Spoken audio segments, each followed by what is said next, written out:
If everybody could grab a seat so we can get started.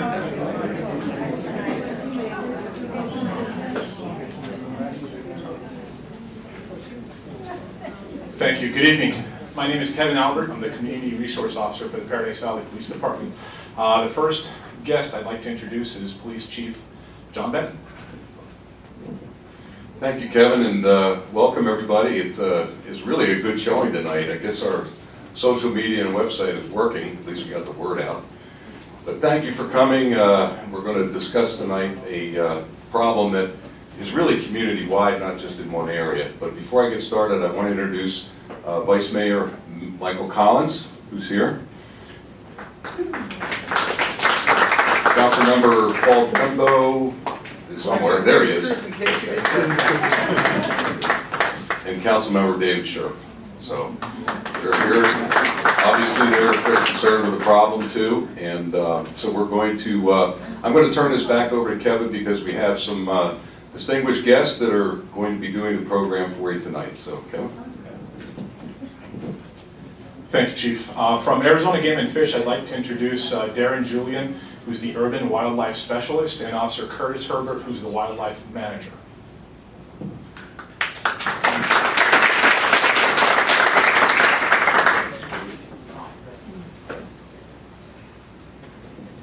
Okay, well, good evening. Thank everyone for being here. It's always a pleasure for me to speak to 50-some people all at once than to get 50 phone calls. So I appreciate the time that you've taken to come and learn a little bit about urban wildlife and specifically coyotes. So we'll just kind of jump right in. Presentation is kind of living with Arizona's wildlife. We're going to talk about some of the common urban wildlife with the emphasis on coyotes tonight. Talk about what their needs are, why they're in your neighborhood to begin with, and then talk about some of this human-wildlife conflict resolution. Talking about eliminating some of the things that they're attracted to, changing some of the things that we do to attract them, and then kind of getting, as a community effort, cooperation and taking some responsibility if we are the problem when we're dealing with wildlife, okay? So people ask, well, we live in a city, and Paradise Valley is kind of dead center, you're not on a fringe anymore, not near, deserts, although both sides or several sides of you do have some remnant desert areas. But, people always ask, why is there wildlife in my neighborhood? Well, long ago when there was nothing out here, there really wasn't that many coyotes either, okay? So, but when we've bladed the area, developed it and stuff, though, the animals that could move and do move, they actually move out temporarily. When you create a nice environment for us to live in, those animals see that because they're probably just on the fringe of development at that point, and then they move back in. So for a lot of animals, life is certainly easier in the city or in your neighborhood as opposed to living in a harsh desert climate, okay? And then certainly for some animals, usually the ones that are more what we call a generalist, okay? The animals that eat a variety of things. We certainly have higher concentrations of those animals within an urban community, okay? For example, coyotes, bunny rabbits, things like that. Okay? Some of the things that these animals are attracted to, and basically it all comes down to habitat. That's what these animals need to thrive and survive. Basically food, water, cover, and depending on the type of animal, what that arrangement of space is, okay? Golf courses for a lot of these critters provide habitat just in itself, okay? But water sources can be pools, your bird baths, sprinklers, fountains, you name it. Okay, and some of the food sources can be pet food that's left out. And for some of these predators like coyotes, bobcats, can be small pets or other animals that are left unsupervised. Low bushes or shrubs that provide hiding cover near a hunting area.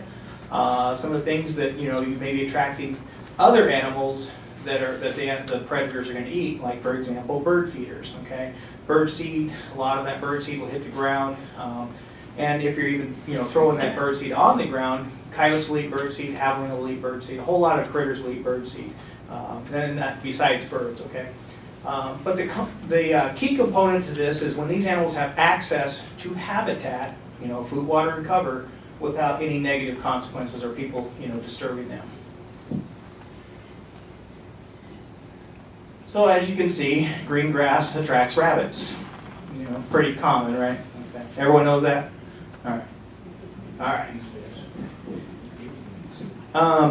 Kind of the way the Phoenix area has been developed, we've put nice, beautiful golf courses in wash areas, areas that were not suitable for development, but that can, still be used, still be useful. Okay.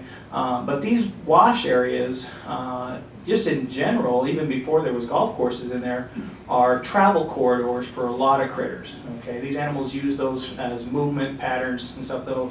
And for Indian Bend wash, a coyote or any other animal can go a long ways without having to see people, especially at night. Okay, or running into any vehicles or any other problems. Good hiding cover during the summer.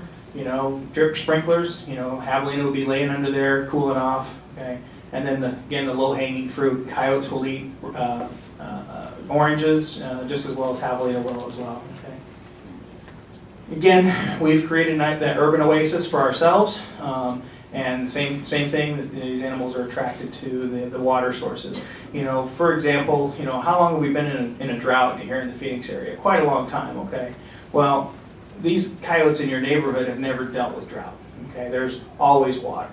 Okay, so there's water, there's food sources, and so yes. So these animals are more content.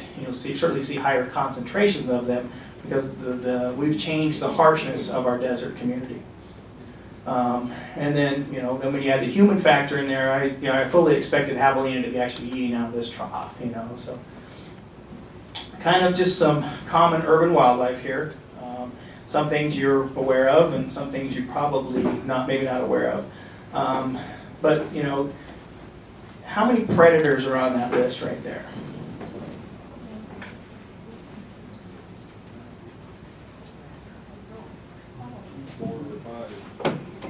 Anyone guess?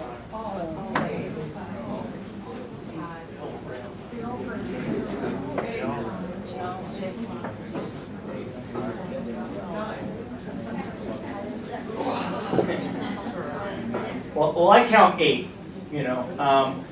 Mostly some of those ones you don't think of, maybe the skunks, the raccoons, okay. But the hawks, owls, and falcons and stuff, though. And when it comes to small pets, most people don't consider that. So we'll talk a little bit about that in a minute too.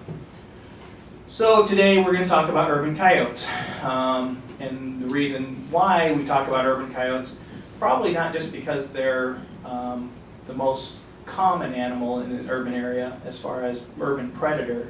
They're probably our number one problem animal because they can eat anything, they can survive and thrive anywhere. But a lot of these things that we've learned and how to deal with coyotes will also be very effective on other critters too. And we'll talk just about a couple of specific animals that you may see here in Paradise Valley in just a minute, okay? So, pretty common sight, coyotes strolling down the road. Oh, just a little caveat here, stuff though. I don't want to bore you to death, so we do have some kind of humor in here. So please don't take offense to it. We're not trying to make light of any kind of a potential serious situation, which we know that it can be. Okay. So talking about basic coyote biology, 15 to 30 pounds. All the stuff's on our website. It's in the brochures, things like that. But some things to kind of point out would be their typical diet. Small mammals and birds make up about 80% of their diets. But if you read the rest of that, insects, reptiles, fruit, carrion, garbage, birdseed, pet food, small pets, really there's almost nothing that a coyote won't eat, okay, as long as it's potentially edible. Okay, they're not going to be like a billy goat and eat cans and things like that. But for the most part, they'll eat almost anything. But when coyotes are trapped and removed from an area, what it can do is it causes a social breakdown in their social structure. And it can cause a variety of crazy things to happen. Okay, we may see where typically only a dominant male and female would breed. If you start messing with those, you might see several females come into heat. Where you would normally see 6 average pups, you could have, 3 female coyotes have a dozen pups, okay? So when they start dealing with loss, these animals will overcompensate. They're a survivalist, okay? There's really only one place in the U.S. where they've actually kept coyotes out of an area, and they've spent millions of dollars, okay? They're throwing everything at it, aerial gunning, poisons, snares, you name it. But when they stop doing that, okay, you're going to have coyotes move in, okay? So what you can actually be doing by removing coyotes from an area, you can actually be increasing the problem, okay? Again, golf courses, you provide habitat, open space, food sources. Typically only about 5 to 20% of coyotes survive their first year. There's a lot of challenges for a coyote pup, okay? Coyotes can run at almost 40 miles per hour and jump over an 8-foot fence, okay? I'm sure we've all seen that and stuff though. How many people can run faster than 40 miles an hour? Show of hands, okay. Let the record show, nobody, okay. So, and we'll talk a little bit about, how to when you encounter a coyote and stuff though, but running from a coyote, is not gonna work, okay. Coyotes can breed with domestic dogs, it very rarely happens. But they're more naturally afraid of people than we are of them. Hopefully that's the case. Well, if that's not the case, we can provide you with ways to that it becomes that way, okay? Some other things, they're a highly adaptable, opportunistic predatory animal. They're highly intelligent, easily trained or conditioned, naturally fearful of people again, but that fear is lost in stages, okay? It can be lost over in time by what we call proximity indifference. It's basically saying that the more often that those coyotes are around people without any negative consequences, the more comfortable they feel. And the more comfortable they feel, they will take more advantage of those situations. Food sources usually closer and closer to people in human-dominated areas. We can speed up that comfort level of them by humans feeding them, habituating them to human food sources. And there's bad feeding, and then there's terrible feeding. Okay, bad feeding is if you're leaving food out and coyotes are coming to eat it. Okay, the terrible feeding is if you're actually rewarding that coyote for coming close to you. Okay, and we'll talk about some of those reasons, what the natural progression of that is. They're not naturally aggressive towards larger opponents, but we do see kind of some problems, especially with larger dogs this time of year when they are in breeding mode, or especially if they have young. But usually the dominant male will be chasing dogs off, bigger dogs, because they're looking at a bigger dog as competition in 2 ways, possibly 2 ways. One, competition for food resources in the area. So if the adult male coyote's got mouths to feed, okay, he doesn't want doesn't want more competition for the available food sources. Secondarily, is you may see those coyotes see a bigger dog as a predator on their young. I'll say they may just be protecting their young. Okay. Why do coyotes seem to be increasing in number?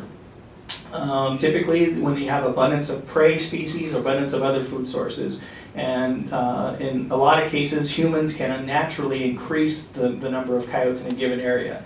For example, some areas like downtown Phoenix, Steel Indian School Park, for example, there's a large, several areas where there's feral cat colonies. So people are coming in, leaving trays of cat food out there. Coyotes have found the cat food, and as well as the cats as far as food source. Okay, so that's entirely dependent upon what people have done. Okay, but the acceptance of their presence again encourages closer contact. So like I said, the more often that they're around people without any negative consequences, they're starting to use your yard, your neighbor's yard. They're gonna keep encroaching. Kind of think of them as like as kids.